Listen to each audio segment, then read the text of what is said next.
আওয়ামী লীগ পুরো বাংলাদেশ পন্থী দল না, এটা ভারতের একটা এক্সটেনশন।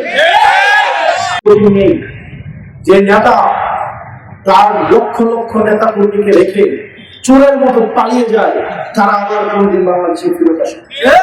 যে বাপমার কুলারা আপনারা 14 গ্রাম বাজারে জয় আর মিয়ার বাজারে গিয়ে বাংলা স্লোগান দেন, আর মাঝখানে দৌড়াইতে থাকেন আর দৌড়াইতে থাকেন, এই দৌড়ানোর মধ্যেই আপনারা সারা জীবন থাকবেন।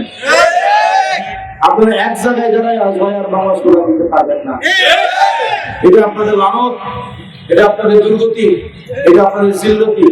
দুনিয়াতে আপনারা যদি জুলুম করেছেন, এই জুলুমের শাস্তি এখন আপনাদের উপরে পতিত হচ্ছে। এমন এটা হতে থাকবে, এমন চলতে থাকবে। এটা আমাদের আনন্দ।